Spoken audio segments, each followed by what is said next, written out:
Imagine the birthplace of modern medicine slowly crumbling away. That's the alarming situation confronting Dr. Edward Jenner's historic hut, a site that changed the world forever. But here's where it gets controversial. In a time when budgets are tight, should we pour resources into preserving old structures or focus on tackling today's health crises? Let's dive into this fascinating story and explore why this humble garden retreat deserves our attention.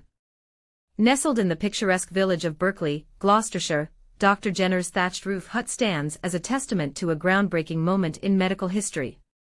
This unassuming summer house, originally constructed for the doctor to unwind from his relentless work ethic as a busy physician, was transformed into the world's first vaccination clinic back in 1796.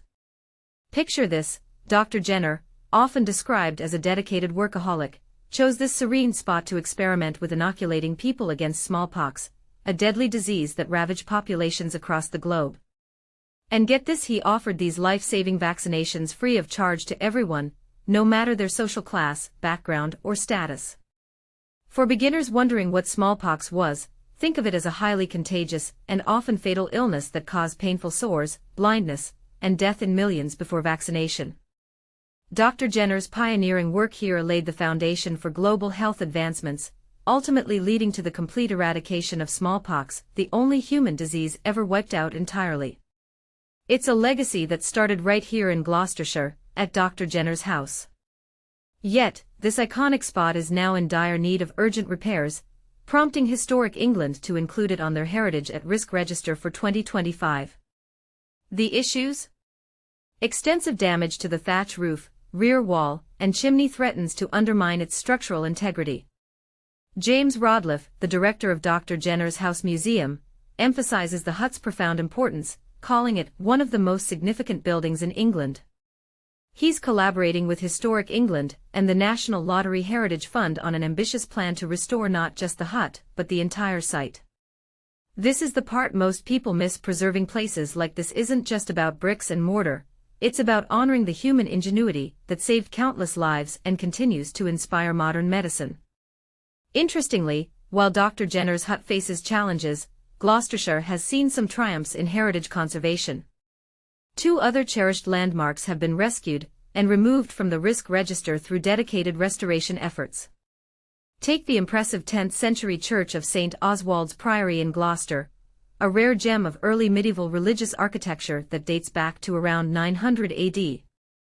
Sadly, it had suffered from vandalism, but thanks to a combined grant of £36,000 with £20,000 from Historic England and £16,000 from the UK Shared Prosperity Fund, Gloucester City Council was able to carry out essential repairs, ensuring its survival for future generations.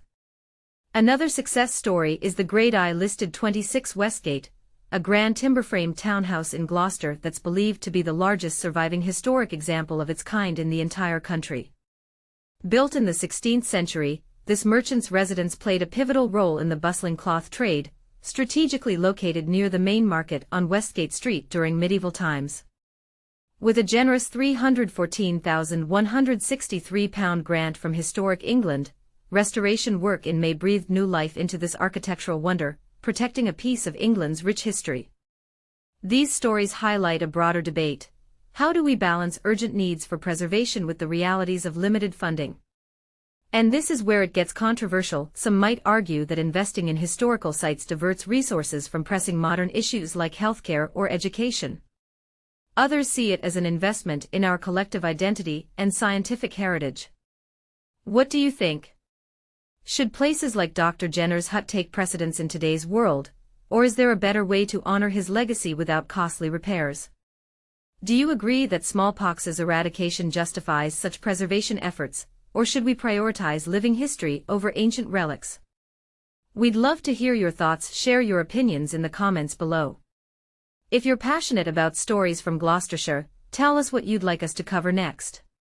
Follow BBC Gloucestershire on Facebook, https://www.facebook.com/BBC Gloucestershire, x https://twitter.com/BBC Gloss, and Instagram, https://www.instagram.com/BBC Radio Gloss /?N Drop us your ideas via email or WhatsApp at 0800 313 4630, https://bbc.in/for7daoqy.